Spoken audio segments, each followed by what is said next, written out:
ก็ថាសូមបងប្អូនទាំងអស់ជឿទុកចិត្តរដ្ឋាភិបាលទៅរឿងលក់ពលានយន្តហោះប៉ូចតុងនេះវាមិនលក់ដោយការដែលឃោសនាផ្សព្វផ្សាយព័ត៌មានមិនពិតរបស់បកប្រឆាំងទេគាត់ចោទប្រកាន់ថាសម្លេងណាដែលនិយាយឈឺឆ្អាលអំពីការលក់ពលានយន្តហោះគឺជាសម្លេងញុះញង់ក្រុមប្រឆាំងបងប្អូនតាមពិតថាបើកុំបានក្រុមប្រឆាំងនេះពលានយន្តហោះប៉ូចតុងមិនដឹងទៅដល់ដៃអ្នកណាបាត់ទៅហើយយើងមើលតែ start អូឡ িম্প ិកទៅបានហើយលក់តិចលក់ទីនៅជុំវិញ start ហ្នឹងអ្នកណាស្រែកអីក៏តាមបានផលឥឡូវយើងឃើញទៅអង្គទៅជាបាយអស់ហើយការលោកមុំសំណងដូរនៅស្រឡាញ់ជាតិគាត់អីណាតើខ្ញុំរស់ដល់ពេលណាដល់ឥឡូវគាត់រស់តែគាត់បាត់ទៅប្រហែល start អូឡ িম্প ិកហ្នឹងគឺនៅតែអញ្ចឹងទៅគាត់នៅមើលនៅក្នុងកៅភ្នែកគាត់ដែលរកម្មភ្នែកបលាពេញខ្លួនពេញភ្នែកហ្នឹងគាត់លេបចូលរទៅទៀតទៅអស់មានអ្នកស្រែករឿងដែលរស់ដល់ពេលណាព្រោះគាត់រស់ហើយលោកតាមមុំសំណងដូរគាត់រស់គាត់ទៅខ្វល់អីអ្នកណារស់ឬស្លាប់អីទៀតដូច្នេះឥឡូវចូលដល់ពលានយន្តហោះអ្នកណាទៅជឿទុកចិត្តរដ្ឋាភិបាលថាគេមិនអាចលក់ដូរបានប៉ុន្តែលោកហ៊ុនម៉ាណែតស្រាប់តែចេញពាក្យថាពលានយន្តហោះនេះអត់លក់ទៅណាទេព្រោះអ្នកដែលរត់ការខ្លែងហត្ថលេខាដើម្បីលក់ពលានយន្តហោះហ្នឹងគេចាប់បានហើយយកទៅដាក់គុកទៀតទៅហើយគេចាប់បានហើយយកទៅដាក់គុកអ្នកណាគេហេតុអីបានជាបុគ្គលដែលថ្លើមធំពីសមេឃរហៀតហ៊ានលួចចាស់សញ្ញេហត្ថលេខាខ្លែងហត្ថលេខារបស់លោកហ៊ុនម៉ាណែតហើយខ្លែងហត្ថលេខារបស់លោកហ៊ុនសែនឪពុករបស់លោកផងដើម្បីលក់ពលានយន្តហោះនេះទៅឲ្យក្រុមហ៊ុនឯកជនយកទៅធ្វើអីតាមចិត្តរបស់គេហើយថាចាប់បានហើយដាក់គុកហើយអត់ដឹងថាអ្នកណា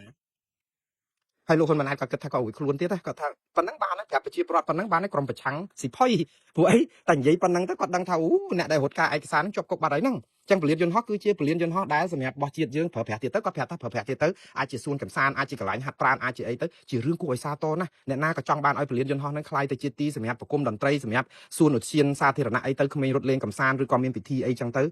វាល្អដែរព្រោះអីវាជាដីរបស់ប្រជាពលរដ្ឋទេមិនត្រូវលក់ឲ្យឯកជនដោយ start អូឡ িম্প ិកអីនឹងជុំវិញនឹងអីចឹងទេវាអស់ដីហើយយើងចង់ឲ្យមានទីធ្លាបៃតងអីខ្លះអញ្ចឹងទៅខ្ញុំថានេះគឺជាល្អអ្វីដែលលោកហ៊ុនម៉ាណែតនិយាយថាតតាំងការពារពលានយន្តហោះខ្ញុំសូមសាទរនឹងគ្រប់គ្រងថានេះគឺជាទង្វើត្រឹមត្រូវហើយកុំចោទប្រឆាំងពួកកុំចោទប្រកាន់ទៅក្រុមប្រឆាំងអីថាគេ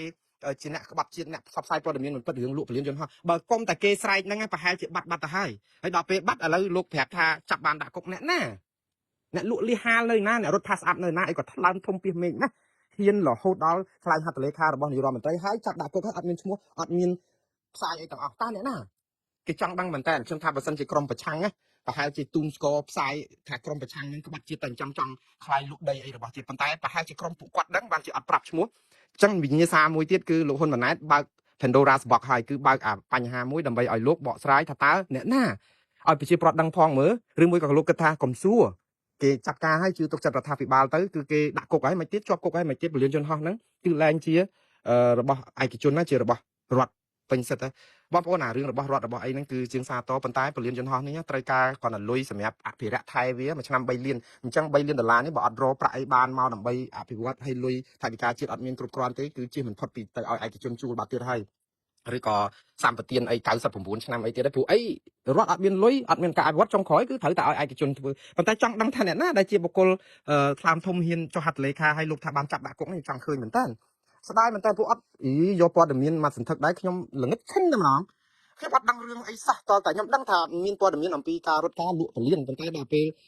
ចេញមកទៅចាប់ដាក់គុកអត់ដឹងតែលោកហ៊ុនម៉ាណែតលើកឡើងពេលនេះប៉ុន្តែអត់បង្ហាញឈ្មោះបុគ្គលនោះក៏បង្ហាញទៅឲ្យប្រជាពលរដ្ឋដឹងមើលថាណាក៏ថ្លៃធំដែរហើយដឹងថាតើនីតិវិធីមុននឹងចាប់ជននោះបានខ្លែងហត្ថលេខាហ្នឹងវា